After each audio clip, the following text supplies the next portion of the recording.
Okay, so today we're going to read in Lord of the Flies, Chapter 8, Part 2. Let's just go over how we noticed in the beginning of part of Chapter 8 how the beasts change things on the island. First of all, we notice that immediately Ralph feels defeated, with no fire possible on the mountain. Then Jack calls the meeting in an attempt to use the beast to gain power. But when he fails to get votes, he runs off, splitting the group up. And when Jack is not around, Piggy can finally speak his mind and be treated with dignity, which helps Ralph a lot because he takes his glasses off himself and lights the fire himself. This is Piggy, a major change for Piggy. So even though the beast is supposed to be this terrible thing, actually things have looked up for Piggy. Now the scene that we're going to read today is actually a split scene. Now remember, the last time we had a split scene between Jack and Ralph, we know that ended in disaster. Jack let the fire go out and they didn't get a rescue. They missed the opportunity for rescue. And we're going to have a similar situation here. Whenever we have Jack and Ralph split up, we know that we can be looking for something disastrous happening. So the scene is split between not two scenes, but actually three this time. We have Ralph and Piggy by the beach, where they were. They haven't left. There's Jack off on his own. He ran off and is making his own little tribe. And there's Simon off on his own. If you remember from the last scene, what Simon suggested to the assembly to do, you might know where Simon's going. So let's, okay, so follow along as I read in Chapter 8, starting on page 130. This is right after Piggy has lit the fire by himself for the first time on the island. The little ones, who had seen few fires since the first catastrophe, became wildly excited. They danced and sang, and there was a partyish air about the gathering. At last Ralph stopped work and stood up, smudging the sweat from his face with a dirty forearm. "We'll have to have a small fire. This one's too big to keep up." Piggy sat down carefully on the sand and began to polish his glass. "We could experiment. We could find out how to make a small hot fire and then put green branches on to make smoke. Some of them leaves must be better for that than others."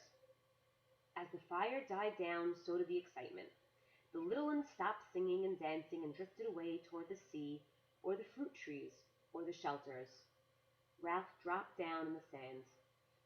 "We'll have to make a new list of who's to look after the fire, if you can find 'em." He looked around. Then for the first time he saw how few big uns there were, and understood why the work had been so hard. "Where's Maurice?" Piggy wiped his glass again. "I expect... No, he wouldn't go into the forest by himself, would he?"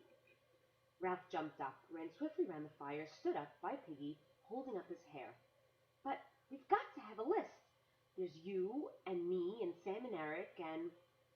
He would not look at Piggy, but spoke casually. "Where's Bill and Roger?" Piggy leaned forward and put a fragment of wood on the fire. "I expect they've gone. I expect they won't play either." Ralph sat down and began to poke little holes in the sand. He was surprised to see that one had a drop of blood by it. He examined his bitten nail closely and watched the little globe of blood that gathered where the quick was gnawed away. Piggy went on speaking.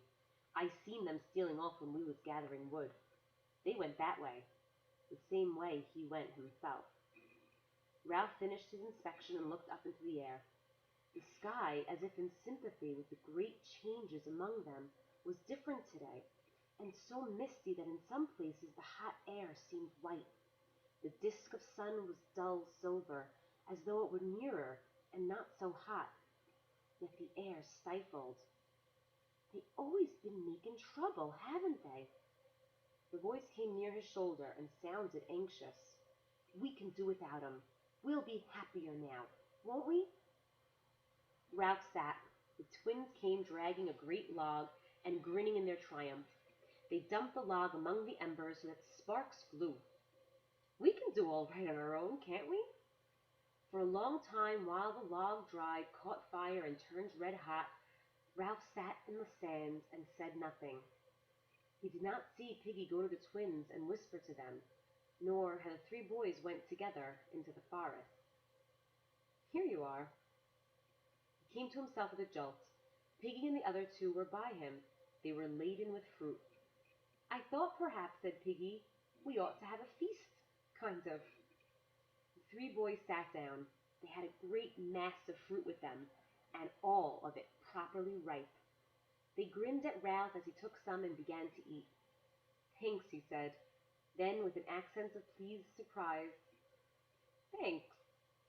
Do all right on our own," said Piggy. "It's them that haven't no common sense that make trouble on this island. We'll make a little hot fire."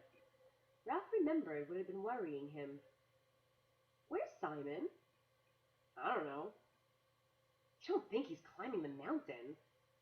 Piggy broke into noisy laughter and took more fruit. "He might be." He gulped his mouth full. "He's cracked." Now we have this little double break, which tells us there's a scene break. It's a different scene. Remember that split scene. Simon had passed through the area of fruit trees, but today the little uns had been too busy with the fire on the beach that they had not pursued him there.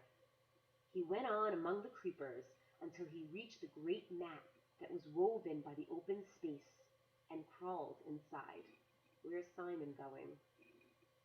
Beyond the screen of leaves, the sunlight pelted down, and the butterflies danced in the mill their unending dance. He knelt down, and the arrow of the sun fell on him. At other time the air had seemed to vibrate with heat, but now it threatened. Soon the sweat was running from his long, coarse hair. He shifted restlessly, but there was no avoiding the sun. Presently he was thirsty, and then very thirsty. He continued to sit.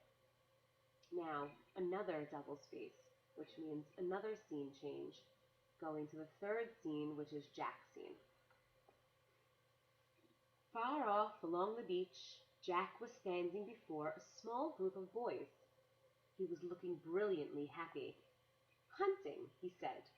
He sized them up. Each of them wore the remains of a black cap, and ages ago they had stood in two demure rows, and their voices had been the song of angels. "We'll hunt. I'm going to be chief." They nodded, and the crisis passed easily. "And then, about the beast." They moved, looked at the forest.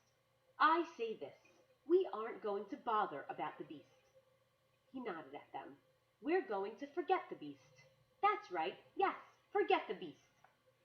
If Jack was astonished by their fervor, he did not show it. "And another thing.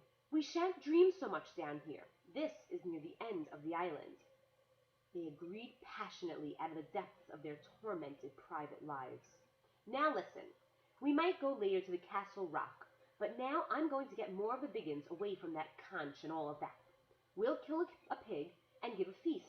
He paused and went on more slowly. "And about the beast. When we kill, we'll leave some of the kill for it. Then it won't bother us, maybe." He stood up abruptly. "We'll go into the forest now and hunt." He turned and trotted away, and after a moment they followed him obediently. They spread out nervously in the forest. Almost at once Jack found the dung and scattered roots that told of pig, and soon the track was fresh. Jack signaled the rest of the hunt to be quiet and went forward by himself. He was happy and wore the damp darkness of the forest like his old clothes. He crept down a slope to rocks and scattered trees by the sea. The pigs lay, bloated bags of fat, sensuously enjoying the shadows under the trees. There was no wind, and they were unsuspicious, and practice had made Jack silent as the shadows. He stole away again and instructed his hidden hunters. Presently they all began to inch forward, sweating in the silence and heat. Under the trees an ear flapped idly. A little apart from the rest, sunk in deep, maternal bliss, lay the largest sow of the lot. She was black and pink, and the great bladder of her belly was fringed with a row of piglets that slept or burrowed or squeaked. 15 yards from the drove, Jack stopped, and his arm straightening, pointed at the sow. She looked round in inquiry to make sure that everyone understood, and the other boys nodded at him. The row of right arms slid back. Now! The drove of pigs started up in a range of only 10 yards. The wooden spears with fire-hardened points flew toward the chosen pig. One piglet, with a demented shriek, rushed into the sea, trailing Roger's spear behind it. The sow gave a gasping squeal and staggered up with 2 spears sticking in her fat flank. The boys shouted and rushed forward. The piglets scattered, and the sow burst the advancing line and went crashing away through the forest. After her! They raced along the pig track, and the forest was too dark and tangled, so that Jack, cursing, stopped them and cast among the trees. Then he said nothing for a time, but breathed fiercely, so they were awed by him, and looked at each other in uneasy admiration. Presently he stabbed down at the ground with his finger. There! Before the others could examine the drop of blood, Jack had swerved off, judging a trace, touching a bow that gave.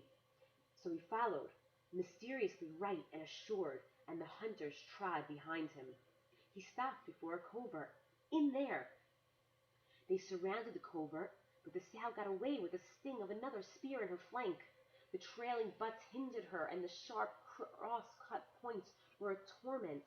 She blundered into a tree, forcing a spear still deeper, and after that any of the hunters could follow her easily by the drops of vivid blood. The afternoon wore on, hazy and dreadful with damp heat. The sow staggered her way ahead of them, bleeding and mad, and the hunters followed, wedded to her in lust, excited by the long chase and the dropped blood. They could see her now, nearly got up with her, but she spurted with her lashed strength and held ahead of them again.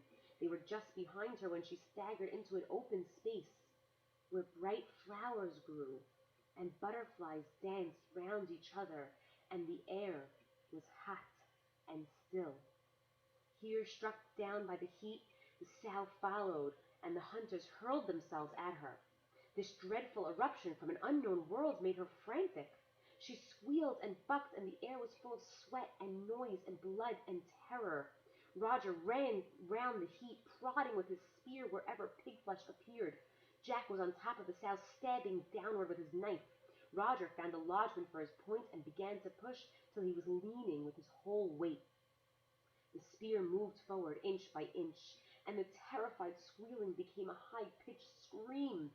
Then Jack found the throat, and the hot blood spouted over his hands. The sow collapsed under them, and they were heavy and fulfilled upon her.